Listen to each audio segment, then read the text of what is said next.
Hello and welcome back to Bedtime Stories with Nonna Angie at the Davenport Public Library. We are currently reading a chapter a day of The Miraculous Journey of Edward Tulane by Kate DiCamillo. The illustrations are by Bagram Tulane. It's published by Candlewick Press and they have granted us permissions to read this together. Now, remember the whole story about Edward? Edward is a rabbit. He lived with Abilene Tulane and her family at the beginning of the story, and he was apparently given to Abilene by her grandmother, Pellegrina. Do you remember the story that Pellegrina told Edward and Abilene at the very beginning of the story? It keeps coming up, so I think we want to read it again, just so that we remember it. So let's read that one first. Okay, this is the story of that Pellegrina told Abilene one night at bedtime, and Edward was laying there staring up at the sky. It was before the whole ship cruise and all that kind of stuff. In fact, it was the night before they left on the sea cruise.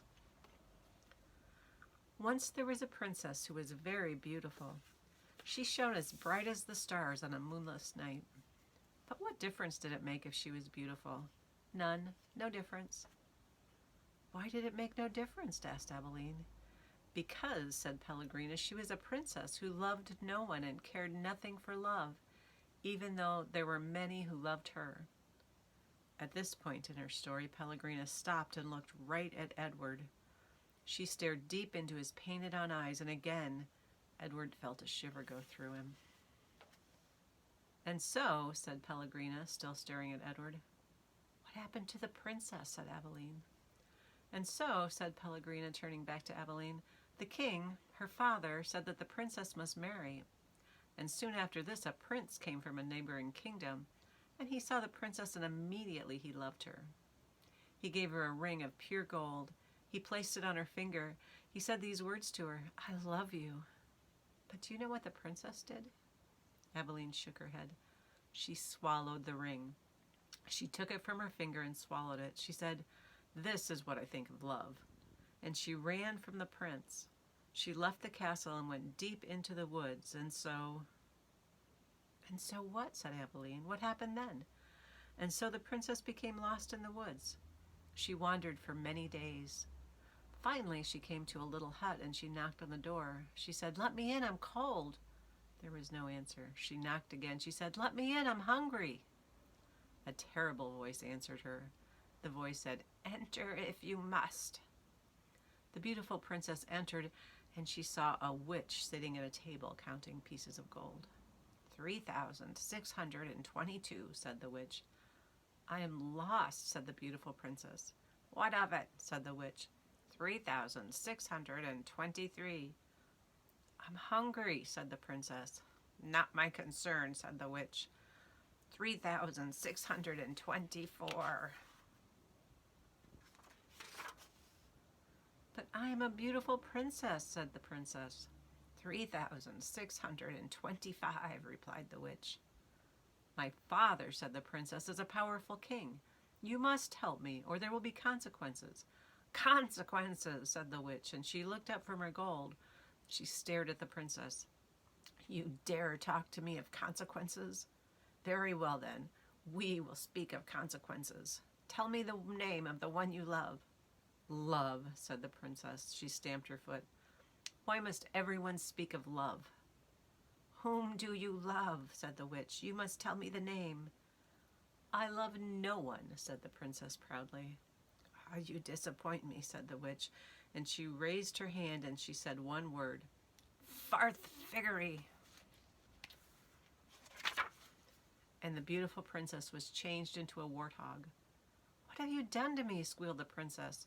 Talk to me of consequences now, will you? Said the witch, and she went back to counting her pieces of gold.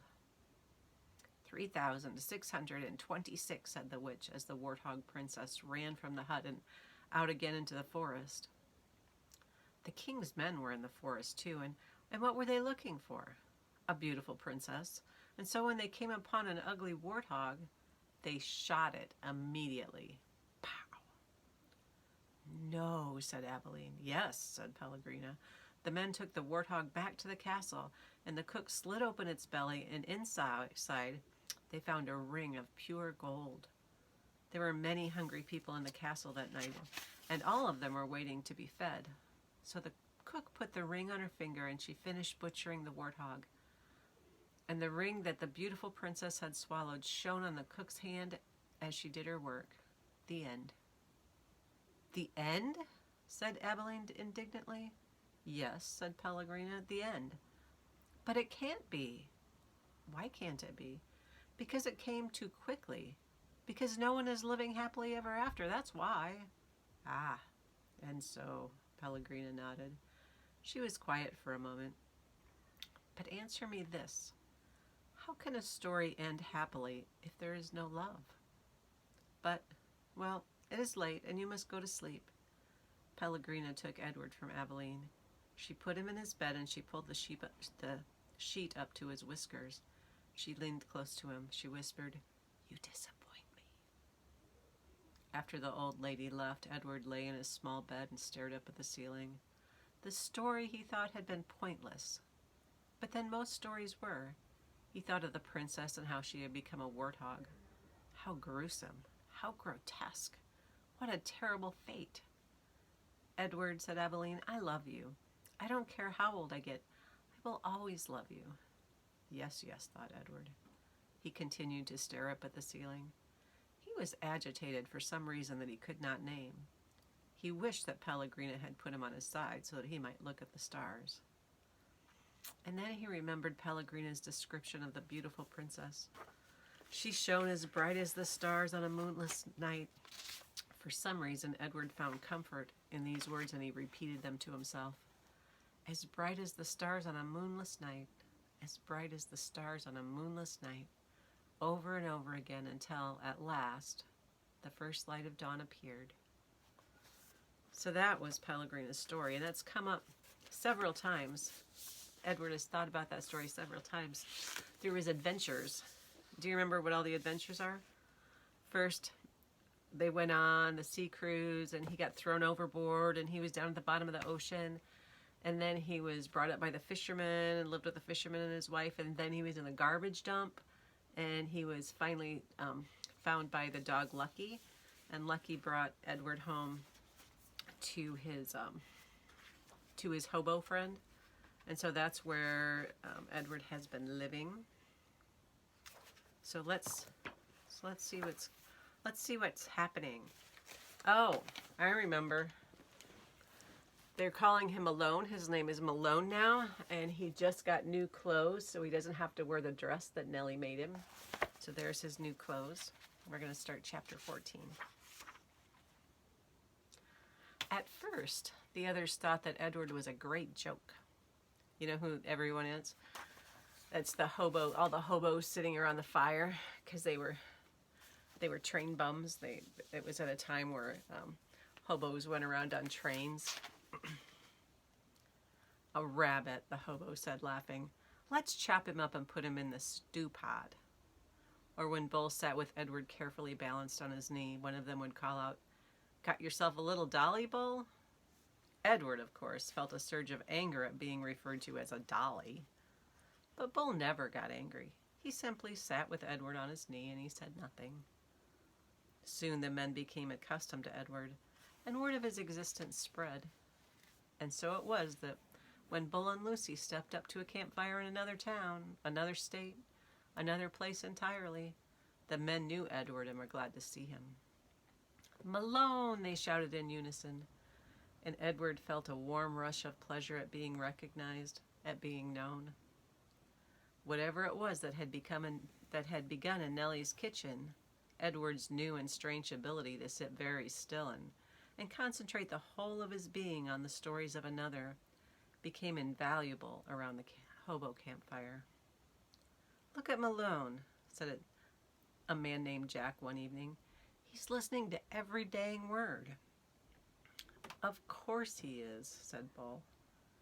Later that night, Jack came and sat next to Bull and asked if he could borrow the rabbit. Bull handed Edward over, and Jack sat with Edward upon his knee. He whispered in Edward's ear, Helen, Jack said. And Jack Jr. and Taffy, she's the baby. Those are my kids' names. They are all in North Carolina. You ever been to North Carolina? It's a pretty state. That's where they are. Helen, Jack Jr., Taffy. You remember their names, okay, Malone? After this, wherever Bull and Lucy and Edward went, some tramp would take Edward aside and whisper the names of his children in Edward's ear. Betty, Ted, Nancy, William, Jimmy, Eileen, Skipper, Faith. Edward knew what it was like to say over and over and over again the names of those you had left behind. He knew what it was like to miss someone. And so he listened. And in his listening, his heart opened wide and then wider still. The rabbit stayed lost with Lucy and Bull for a long time. Almost 7 years passed. And in that time, Edward became an excellent tramp, happy to be on the road, restless when he was still. The sound of the wheels on the train tracks became a music that soothed him. He could have ridden the rails forever. But one night, in a railroad yard in Memphis, as Bull and Lucy slept in an empty freight car and Edward kept watch, trouble arrived. A man entered the freight car and shone a flashlight in Bull's face and then kicked him awake. "You bum," he said, "you dirty bum. I'm sick of you guys sleeping everywhere. This ain't no motel." Bull sat up slowly. Lucy started to bark. "Shut up," said the man, and he delivered a swift kick to Lucy's side that made her yelp in surprise. All his life Edward had known what he was, a rabbit made of china, a rabbit with bendable arms and legs and ears. He was bendable, though, only if he was in the hands of another. He could not move himself. He had never regretted this more deeply than he did that night, when he and Bull and Lucy were discovered in the empty rail car. Edward wanted to be able to defend Lucy, but he could do nothing. He could only lie there and wait. "Say something," said the man to Bull. Bull put his hands up in the air. He said, "We're lost." "Lost? Ha! You bet you're lost." And then the man said, "What's this?" And he shone the light on Edward. "That's Malone," said Bull. "What the heck?" said the man, and he poked Edward with the toe of his boot. "Things are out of control. Things are out of hand. Not on my watch, no sir. Not when I'm in charge." The train suddenly lurched into motion. "No sir," said the man again, and he looked down at Edward. "No free rides for rabbits." And he turned and he flung open the door of the rail car, and then he turned back, and with one swift kick, he sent Edward sailing out into the darkness. The rabbit flew through the late spring air. From far behind him, he heard Lucy's anguished howl. "Aroo! Aroo!" she cried. Edward landed with a most alarming thump.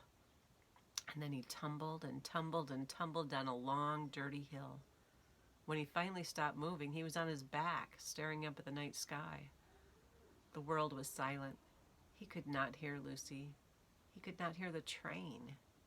Edward looked up at the stars. He started to say the names of the constellations, but then he stopped. Bull, his heart said, "Lucy." How many times, Edward wondered, would he have to leave without getting the chance to say goodbye? A lone cricket started up a song. Edward listened. Something deep inside him ached. He wished that he could cry. Oh my gosh, Edward. Edward is starting to feel things, but bad things keep happening to him. Let's see if we can find a picture of him and Bull. Here they are. Here they are sitting around the campfire. Okay, so next time we will pick up where we left off and see what's going on with Edward.